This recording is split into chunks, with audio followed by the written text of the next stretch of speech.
سے نا آپ کو میں 10 آج دے رہا ہوں، اور یہ 10 میں نے کل زبانی سننے ہیں۔ یہ ہے جی کہ من مات علی فراشہ بلا ضرب ولا قتل یقال لہ مات حتف انفی۔ یہ ایک ضرب المثل عربوں میں استعمال ہوتی ہے کہ مات حتف انفی۔ 174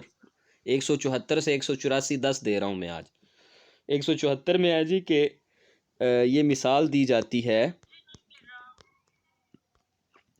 من مات علی فراشہ بلا ضرب ولا قتل یقال لہ مات حتف انفی، کہ وہ بندہ کہ جو اپنے بستر پہ اپنی موت مر جاتا ہے، نہ اسے مار کر مارا جاتا ہے نہ اسے قتل کیا جاتا ہے، تو عرب اسے کہتے ہیں مات حتف انفی،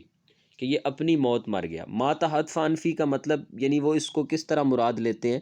اس کو وہ مراد اس طرح لیتے ہیں یعنی بے موت مرنا، کہ مات حتف انفی، کہ اس کی جو روح ہے نا وہ اس کی ناک سے ہی نکلی ہے، اس کے انف سے ہی نکلی ہے، یعنی کہ یہ اپنی موت مرا ہے۔ کیونکہ روح کے بارے میں آتا ہے نا کہ وہ جب فرشتہ روح نکالتا ہے تو وہ جو ہے وہ پاؤں کے انگوٹھوں سے کھینچتا ہوا شروع کرتا ہے اور پھر آخر سے ناک سے نکل جاتی ہے۔ تو مات حتف انفی کہ وہ اپنی موت جو مرتا ہے اس کے لیے یہ استعمال کرتے ہیں۔ اچھا جی، اس کے بعد آ جاتا ہے کہ لا یختلف فی ھذا الامر اثنان، ہوا معنی مثل کہ لا تنطح فیہ عنزان، لا تنطح فیہ عنزان، کہ جس معاملے میں دو رائے نہیں نہ ہوتی، اس معاملے کو بارے میں جو عربی جو ضرب المثل استعمال کرتے ہیں وہ یہ کہ لا تنطح فیہ عنزان، کہ اس میں دو رائے، اس معاملے میں دو رائے نہیں ہے۔ ٹھیک ہے جی، لا تنطح فیہ عنزان، اس معاملے میں کوئی دو رائے نہیں ہے۔ اسی طرح آگے ہے کہ یقال عند اشتداد الحرب و بلوغ المعرکہ قمتها و ضرورتها۔ ٹھیک ہے جی، جب معرکہ اپنے عروج پہ پہنچ جاتا ہے، جنگ کی شدت بڑھ جاتی ہے، تو اس وقت کہا جاتا ہے الآن حمی الوطیس۔ یہ ہر اس معاملے میں کہا جاتا ہے جب معاملہ سر سے گزر جائے، یعنی جب پی پی ایس سی کی ڈیٹ شیٹ آ گئی اور تیاری اس لیول کی ہوئی نہیں، تو پھر کیا کہیں گے؟ الآن حمی الوطیس، کہ اب جنگ کے شعلے بھڑک اٹھے ہیں، معاملہ اب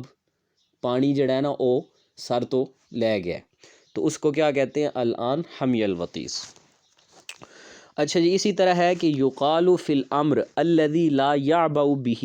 والثأر الذی لا یدرک، یعنی اس معاملے میں عرب لوگ یہ لفظ استعمال کرتے ہیں کہ لا یعبأ بہ،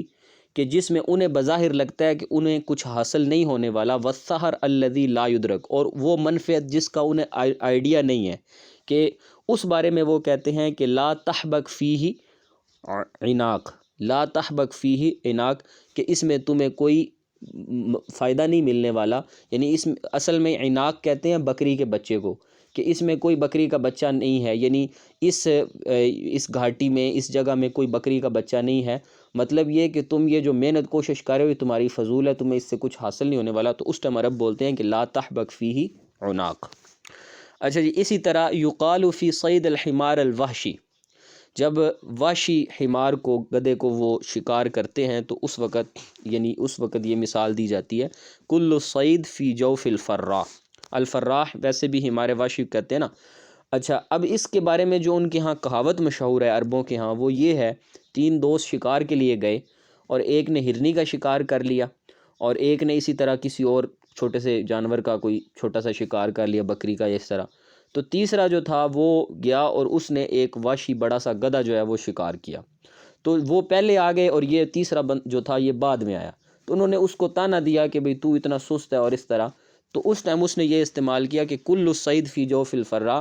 کہ سارے کا سارا شکار جو ہے نا وہ اس جوف فراء میں، اس وحشی گدھے کے پیٹ میں ہے۔ مطلب یہ ہے کہ اصل خزانہ تو یہاں ہے، جس طرح ہم بولتے ہیں نا کہ مطلب اصل خزانہ تو یہاں ہے، یہ اس معنی میں استعمال کرتے ہیں کہ بھئی وحشی گدھا جو ہے وہ ہرنی کا شکار بھی کرتا ہے، وہ اس کو بھی کھا لیتا ہے، بکری کے بچے کو بھی اس نے کھایا ہوا ہے، تو یہ اس کے پیٹ میں ہے، تو اصل خزانہ یہاں ہے، اس کے لیے وہ بولتے ہیں کل الصید فی جوف الفراء۔ اچھا جی، اسی طرح ہے کہ یقال فی المثل انک لا تجنا من الشوک شوک العنب، ٹھیک ہے جی، یعنی اس معاملے میں یہ لفظ استعمال کیا جاتا ہے، اس ضرب المثل کو دیا جاتا ہے کہ جب بندہ کوئی فروٹ اٹھانا چاہ رہا ہو، کوئی فائدہ لینا چاہ رہا ہو اور وہ خطرے سے خالی نہ ہو، تو اس وقت عرب بولتے ہیں کہ انک لا تجنا من الشوک العنب، کہ یہ جو تو نے، مطلب یہ جو انگور ہیں، یہ شوک کہتے ہیں کانٹوں کو، تو یہ کانٹوں سے خالی نہیں ہے، مطلب کہ یہ چیز جو تجھے حاصل ہوگی اس کے لیے تجھے محنت بہت زیادہ کرنی پڑے گی، تو اس کے لیے بولتے ہیں کہ انک لا تجنی من الشوک العنب۔ آگے ہے جی لا یلدغ المؤمن من جحر مرتین، یہ دو لفظ استعمال ہوتے ہیں، یلسا بھی استعمال ہوتا ہے اور یلدغ بھی استعمال ہوتا ہے، ٹھیک ہے۔ لسا سے جب اس کو لیں گے تو وہ کاٹنا ہوگا، اور لدغ سے لیں گے تو وہ ڈسنا ہوگا، کہ مومن جو ہے وہ ایک سوراخ سے دو بار نہیں ڈسا جاتا۔ آگے ہے جی کہ ان الحدید بالحدید یفلح، کہ لوہا لوہے کو کاٹتا ہے، جب برابری کا جوڑ پڑ جاتا ہے تو اس ٹائم عرب یہ جملہ استعمال کرتے ہیں کہ ان الحدید بالحدید یفلح۔ آگے ہے جی کہ لکل جواد کبوۃ ولکل صارم نبوۃ، یہ دو انہوں نے جملے یہاں پہ دو ضرب الامثال دی ہوئی ہیں کہ لکل جواد کبوۃ، جواد وہ اس گھوڑے کو کہتے ہیں جو آگے ہی رہتا ہے ہر وقت، تو وہ کہہ رہا ہے کہ بھئی اگر وہ بندہ جو مطلب آپ کو یعنی جو ہر وقت اول پوزیشن پہ رہتا ہے یا جو مطلب جو خوبیوں کا مالک ہے، تو بے غلطی اس سے بھی ہو سکتی ہے، تو بعض لوگ یہ مطلب ملامت کرتے ہیں جی کہ وہ اتنے بڑے مقام پہ اس نے غلطی کر دی، تو بے غلطی کا احتمال اس میں بھی موجود ہے، تو یہ عرب استعمال کرتے ہیں کہ لکل جواد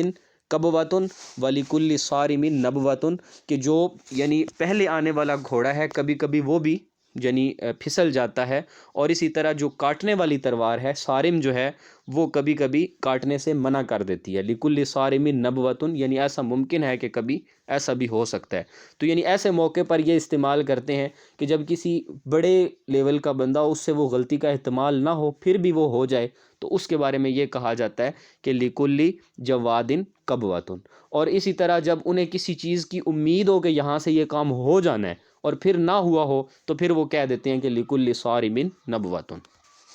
اچھا جی، اسی طرح ہے کہ المورد العذب کثیر الزحام، ٹھیک ہے جی، عذب ویسے تو کہتے ہیں نا شیریں اور میٹھے پانی کے چشمے کو، تو کثیر الزحام یعنی جو یعنی اس کا مطلب یہ ہے کہ آپ کو پتہ ہے کہ جو پانی کا گھاٹ ہے، چشمے کے گھاٹ پہ ہمیشہ رش ہی رہتا ہے، تو اس کے عربوں کے ہاں دو مطالب لیے جاتے ہیں، ایک صحیح مطلب اور ایک غلط مطلب۔ صحیح مطلب اس کا یہ لیا جاتا ہے کہ جو اہل علم ہوں گے ان کے نزدیک لوگوں کا جمگٹھا رہتا ہے، ٹھیک ہے جی، تو اس معنی میں اس کو استعمال کرتے ہیں کہ جو علم والا بندہ ہوگا لوگ اس کے گرد جمع رہتے ہیں، تو اس کو وہ کہتے ہیں کہ المورد العذب، تو علم والے سے مراد عذب ہے، تو کثیر الزحام ہر وقت وہاں رش رہتا ہے۔ اور دوسرا اس کا برا مطلب وہ یعنی اس فاسدہ عورت کے بارے میں بھی یہ بولتے ہیں کہ المورد العذب کثیر الزحام، تو اس طرح یہ دو معنوں کے اندر اس لفظ کو استعمال کرتے ہیں، تو یہ ان کے ہاں ضرب المثل جو ہے وہ یوں استعمال کی جاتی ہے۔ تو یہ جو ہے نا جی 10 میں نے دی ہیں، ایک ما تحت فی، دوسری لا تنتح فیہ عنزان، تیسری الآن حمی الوطیس، چوتھی لا تحبک فیہ عناق، اور پانچویں کل صید فی جوف الفراء، چھٹی لا یلدغ المؤمن من جحر مرتین ان الحدید بالحدید یفلح، اور اسی طرح لکل جواد کبوۃ ولکل صارم نبوۃ، اور اسی طرح المورد العذب کثیر الزحام۔ تو یہ آپ نے 10 جو ہے نا یہ یاد کر کے آنی ہے۔